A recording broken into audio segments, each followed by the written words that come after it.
आप देख रहे हैं टाइम इंडिया टीवी नेटवर्क और इस समय पंचायत में वक्त हो चुका है एक बड़ी बहस का। इस बहस में आज मुद्दा होगा पॉल्यूशन का। जी हाँ, प्रदूषण। दिल्ली में जैसे जैसे ठंड नजदीक आती जाती है प्रदूषण भी बढ़ता जाता है। आखिर क्या वजह है कि इसके बढ़ने की? इसी के लिए हमारे साथ तीन लोग मौजूद हैं स्टूडियो में, खास मेहमान। आइए उनसे एक करके मिल लेते हैं। सबसे पहले हमारे मेरे बगल में जो बैठे हैं वो संजय शर्मा जी जो कांग्रेस से हैं, मीडिया विभाग में। दूसरे नंबर पर डॉक्टर वीरपाल जी जो कि सेवानिवृत्त हो चुके हैं। और तीसरे नंबर पर हमारे साथ जो मौजूद है वो राजेश खेड़ी जी हैं, समाज सेवक। सर आपका बहुत बहुत स्वागत है चीजों का। सबसे पहला हमारा सवाल ये होगा आपसे वीरपाल जी, आप कृषि अर्थशास्त्री भी हो, कि जो पॉल्यूशन एक ठंड के टाइम में बढ़ता जाता है इसका ग्राफ, ऐसा क्या वजह है कि दिल्ली को एक चादर की तरह लपेट लेता है पॉल्यूशन? इसके ऊपर बताइए सर। देखो, आपका बहुत बहुत धन्यवाद पहले तो कि आपने मुझे अपने स्टूडियो में बुलाया और आज इतना खास मुद्दा है कि ये लोगों की जिंदगी से जुड़ा मुद्दा है जी। आज के अखबार की भी यदि हम बात करें तो 65% लोग ऐसे हैं जिनको घरों में बैठे बैठे ही आंखों में दर्द और सीने में गले में दर्द और सांस लेने में भी दिक्कत हो रही है जी। इसलिए इस मुद्दे को यदि देखा जाए, टेकअप किया जाए तो ये मुद्दा एक दिन में नहीं होता जी। ये हमारी जो प्रेजेंट आम आदमी की सरकार है दिल्ली में, ये अक्टूबर के शुरू से कहना शुरू करते हैं दिल्ली में आएगा पॉल्यूशन, जलेगी पराली। इनको ये नहीं पता पराली से क्यों तो पराली जल रही है और पराली जलने से कितना पॉल्यूशन का इफेक्ट पड़ रहा है। पराली जलने से मात्र सीपीसीबी के अनुसार, सेंट्रल पॉल्यूशन कंट्रोल बोर्ड के अनुसार केवल 4% पॉल्यूशन को वो बढ़ाती है। बाकी सारा पॉल्यूशन इनका खुद का क्रिएट किया हुआ है। मैं अभी जब विधानसभा के इलेक्शन हुए तो अखबार में ये कहा करता था कि भाई जाने अपनी विधानसभा का हाल, और मैंने उसमें 70 विधानसभा का एक टॉपिक होता था। हर एक वहाँ के एक सर्वे किया गया था कि उसमें हर एक विधानसभा में लोगों से क्वेश्चन करे गए कि आपकी विधानसभा में ये बताइए मुख्य मुद्दा पॉल्यूशन का क्या कारण है, क्यों ऐसे गड़बड़ है। जल्दी से सोर्स बताइए, क्या सोर्स है जिनसे पॉल्यूशन होता है ज्यादा? सोर्स तो बहुत है। सोर्स तो मेन तो हमारा सड़क पे जो इतना डस्ट है, ट्रैफिक है मेन। यदि ट्रैफिक को कंट्रोल कर लेना, यदि ट्रैफिक को स्मूथ कर दे तो 43% पॉल्यूशन वैसे ही कम हो रहा है। सर लेकिन कंस्ट्रक्शन का काम भी तो बंद नहीं किया जा सकता ना, जैसे कि कंस्ट्रक्शन का काम चलते हैं उनको भी तो बंद नहीं कर सकते ना। नहीं, कंस्ट्रक्शन का तो मैंने भी नाम ही नहीं लिया। लोगों की रोजी रोटी का भी सवाल है। बिल्कुल ठीक कह रहे आप, वो बिल्कुल सही कह रहे हैं, वो 100% है। देखो, हम उसे जितना भी कंस्ट्रक्शन मटेरियल है उसको हमें कवर कर रखना है। उस पर यदि हम दिन में पानी डाल लें तो उस पर भी पॉल्यूशन कम हो सकता है। मतलब देखो, रोजी रोटी भी चलनी चाहिए, लोगों का काम भी चलना चाहिए, और कंस्ट्रक्शन का काम रोक कर बैठ जाए तो सभी अनएम्प्लॉय हो गए। सर मैं आपसे एक चीज कहना चाहूंगा, दिल्ली में पानी की समस्या तो खुद चल पे है, खुद पानी की एक समस्या बन जाती है। अब आप कह रहे हो एक तरफ पानी डालो, अगर पानी डालेंगे तो पीने के लिए भी पानी की दिक्कत हो सकती है ना। आप क्या कहना चाहोगे जो कांग्रेस है, आप बताइए सर। हाँ जी, संजय शर्मा जी, आप इस पे कोई रिप्लाई दीजिए अपना, इन्होंने जो कहा भी। देखो, ये जो कह रहे हैं ये भी ठीक कह रहे हैं जी। और देखो, पॉल्यूशन तो बहुत ज़्यादा है दिल्ली में, और दिल्ली की जो मौजूदा सरकार है मुझे नहीं लगता कि कोई कदम उठा रही है। और हम जो श्रीमती शीला दीक्षित जी स्वर्गीय, उन्होंने पॉल्यूशन के ऊपर इतने काम किए। ब्लू लाइन चल रही थी, तत्काल उन्होंने पॉल्यूशन को देखते हुए उनको बंद किया। पॉल्यूशन को देखते हुए सीएनजी बसें लाई।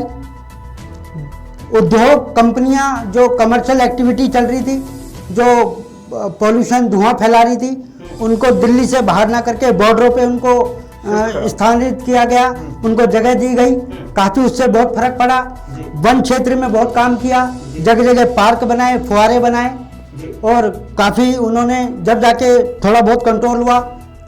सर हाल ही में दिल्ली सरकार ने एक आदेश पारित किया है कल कि जितने भी पेट्रोल और डीजल से चलने वाले जनरेटर हैं दिल्ली के अंदर, खासकर दिल्ली के अंदर, उन सबको बैन कर दिया गया है।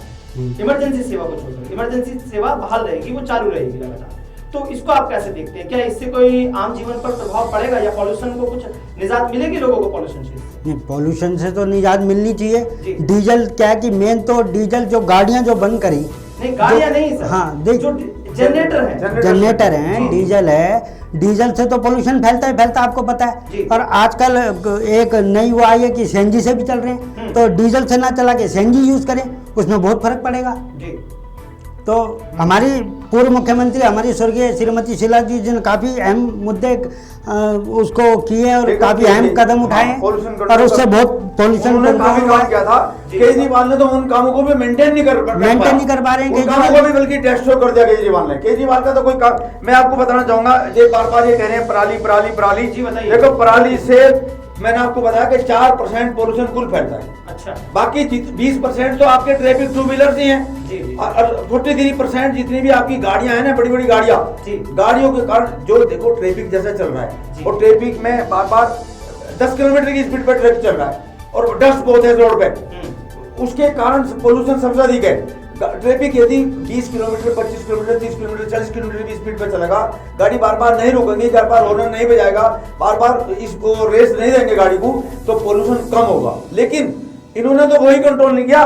मैं आपको बताना चाहूंगा, मैंने एक जो सर्वे किया था, ट्रैफिक पुलिस बता रही है कि 53% पोल्यूशन जो है वो ट्रैफिक के कारण है। सड़कों की हालत बता रही है कि 43% सड़कों की हालत खराब है, इसलिए पोल्यूशन है। पार्किंग बता रही है, पार्किंग पे भी एक मैं सर्वे किया था, पार्किंग की जो पोल्यूशन है, यदि पार्किंग प्रॉपर हो नहीं है पार्किंग के कारण, वो 39% पोल्यूशन में शेयर कर रही है।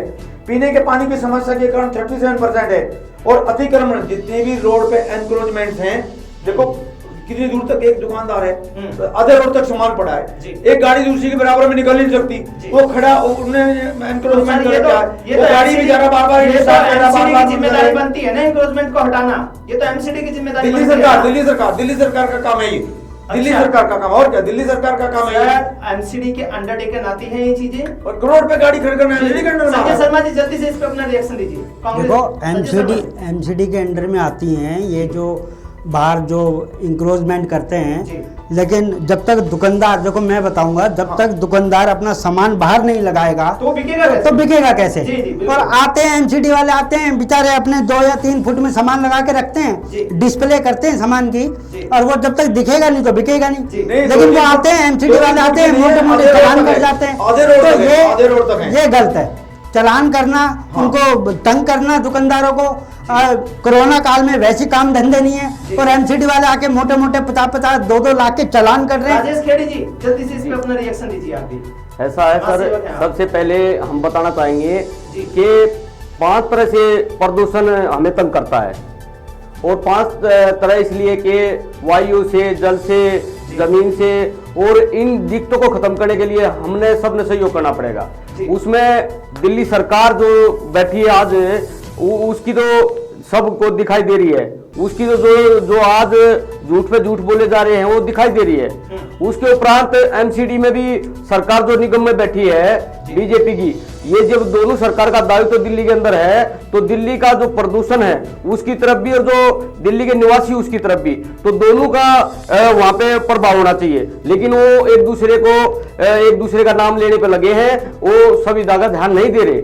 अगर हम संविदा चाहें तो जहां पे जैसे बत्तियां हैं, बत्ती पे जब गाड़ी आती है तो कोई ऐसा रूल रेगुलेशन बना जाए कि वहां पे गाड़ियों को बंद किया जाए, तो उससे भी प्रदूषण कम हो सकता है। सर, अगर बात अगर प्रदूषण की आती है तो राजनीति जी, अगर बात रोजगार की आती है तो राजनीति, बात शिक्षा की आती है तब भी राजनीति। आखिर राजनीति कब तक ये राजनीति चलती रहेगी सरकार को? आज क्या है कि हर युवा जी, अब वो जनता जनार्दन है, आज हर किसी को देखती है, हर किसी को परखने का दावा रखती है, और उनके अंदर आज एक बिल्कुल आमने सामने ये पता लग जाता है कि कौन आदमी झूठ बोल रहा है, कौन देश हित में, कौन दिल्ली हित में है, और कौन जनहित में है। अगर हम पेड़ लगाने पर ज्यादा ध्यान दें तो उससे भी प्रदूषण को हम रोक सकते हैं। अगर हम जैसे गंदगी एमसीडी से हम आ जाते हैं, एमसीडी के अंदर आप ये देखो, एमसीडी के अंदर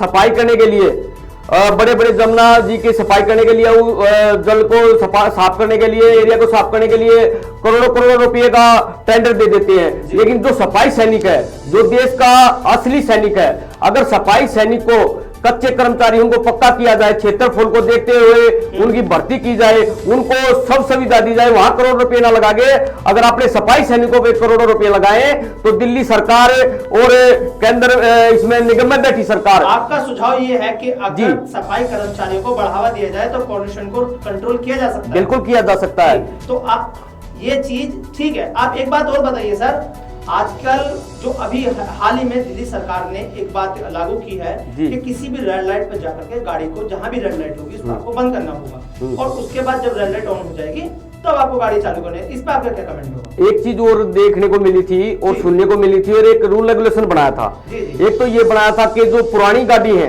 उनको बंद किया गया था, उससे भी प्रदूषण में बहुत फर्क भी हो गया था।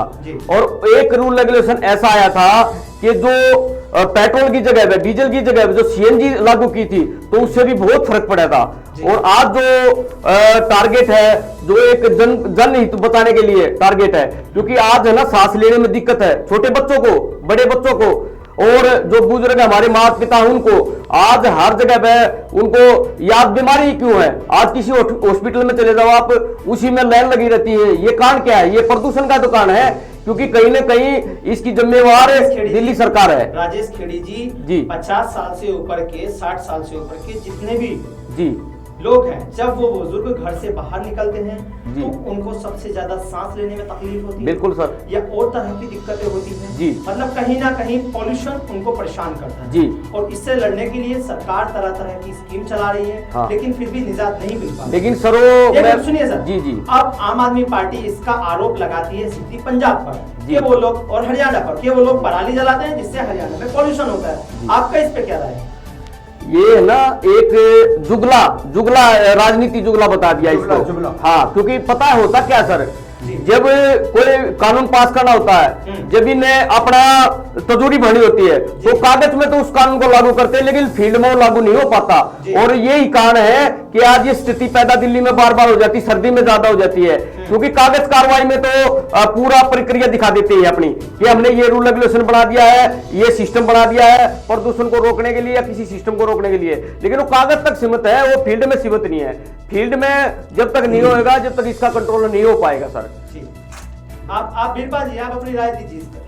हाँ, मैं कहना चाहूंगा, पहले मैं आपको दिखाना चाहूंगा एक। जी, देखो ये क्या कह रहा है, ये पेपर क्या कह रहा है। जी जी, ये पेपर देखिए आप क्या कह रहा है। जी जी, केजरीवाल का सिर्फ ये देखो, ये तारीख कितनी है, ये तारीख है 11 जी, ये जो एड है, और ये तारीख है 12, ये वाली तारीख है 12 जी, 12 तारीख में वही एड है, सेम है बिल्कुल जी, एक एक वर्ड मिला लो आप जी, और 11 तारीख में सेम है। दोनों को यदि मैं थाम के यहाँ दिखाऊं तो दोनों तारीख में देख लो सेम ऐड है जी। और ये कितने कितने लाख रुपए का ऐड होगा एक पेज का। जी। यदि इस पेज को आप आधा कर देते, 1/4 कर देते तो कुछ तो जनता का पैसा बचता। जी। केजरीवाल का सारा पैसा यहाँ जा रहा है। अच्छा, कोई काम प्रॉपर नहीं है। आपका देखो सेम ऐड है। ये है कि मेरे जनता का पैसा मैं भी गाड़ी की बात बताता हूँ, ऐड में बर्बाद हो रहा है। बिल्कुल ऐड में बर्बाद हो रहा है। देखो जी। मैंने 2 सेम ऐड दी। अब मेरे पास अखबार रखे हैं सेम, हर हफ्ते पूरे हफ्ते के सेम ऐड हैं। आपको चेक करके देखिए, इन ऐड में एक शब्द भी चेंज नहीं है। जितने जो लैंग्वेज यहाँ जो लैंग्वेज वही है। अच्छा सुनो, मैं आपको बताता हूँ, जैसे मेरे भाई ने बताया अभी, उन्होंने बताया अभी, मैं बताना चाह रहा हूँ, रूल पहले से है। आपकी गाड़ी रेड लाइट पाई और यदि ग्रीन लाइट होने में 30 सेकंड से अधिक का समय है तो आप गाड़ी बंद कर देंगे और बंद कर लेनी चाहिए। और यदि 30 सेकंड से कम का समय है तो मेरे हिसाब से शायद, जहां तक मैं समझता हूँ, यदि मैं सही हूँ तो गाड़ी बंद करने का कोई फायदा नहीं है, क्योंकि जिस समय गाड़ी स्टार्ट होती है वो उस समय भी एकदम उसी स्पीड से पोल्यूशन फेंकती है अपनी इस पर आने के लिए, उसको पिकअप करने के लिए। इसलिए वो रूल है पहले से ही, ये कोई नया रूल नहीं है। अच्छा दूसरे आप और देख लीजिए, मैं आपको बताना चाह रहा हूँ, यदि रोड पे एनक्रोचमेंट ना हो, यदि रोड पे ट्रैफिक की स्पीड सही हो और यदि रोड पे सफाई हो तो ये पॉल्यूशन ऑटोमेटिक कम किया जा सकता है। अब आप देख लीजिए, जितनी भी छोटी छोटी इंडस्ट्री आज भी हैं और रात को टायर जला रही हैं, दूसरे तो सरकार जला रही है, तुरंत कार्रवाई क्यों नहीं करती है सर, अगर ऐसा कुछ हो रहा है तो? ये तो एमसी उसका काम है ना, दिल्ली सरकार का। दिल्ली सरकार का सर नहीं, मैं कह रहा हूं, तो काम क्यों नहीं कर अब देखिए, क्या लगता है जैसे आप केवल आरोप लगा रही है, आरोप लगाना चाहते हो। देखो मैं बताता हूँ डॉक्टर साहब, अभी देखिए आप, जमुना जी के लिए उसकी सफाई के लिए करोड़ों रुपए का टेंडर दिया गया था, लेकिन वो जब उसका सिलसिला चला, जब वो टेंडर दिया गया उसको महीने 2 महीने तक तो रखा, अब वो सफाई क्यों नहीं हो रही? जो गंदगी का जो पानी है, जो गंदा पानी है वो जमुना जी में जा रहा है, जिसको हम लोग पीते भी हैं। हम लोग पीते हैं तो हमारे अंदर बीमारी नहीं आएंगी तो किसके अंदर बीमारी जाएंगी? जब वो सुविधा नहीं दी जाएगी, पब्लिक परेशान है, पानी पीने में वो दिक्कत आती है। जी राजेश खेड़ी जी। जी सर। हाँ रुकिए, संजय शर्मा जी, आपसे मेरा एक सीधा सवाल होगा जितने भी डीजल वाहन हैं उनसे निकलने वाला जो धुआं होता है उसमें ज्यादातर कार्बन मोनोऑक्साइड निकलती है जो आदमी के फेफड़ों को, इंटरनल पार्ट्स को नुकसान करती है। पॉल्यूशन की सबसे बड़ी समस्या तो ये है कि जो गैस निकलती है वो नुकसान देती है। तो उसमें क्या सरकार को क्या चाहिए, या बीरबल जी आप जवाब दीजिए, क्या चाहिए सरकार को कि उसको कम किया जा सके?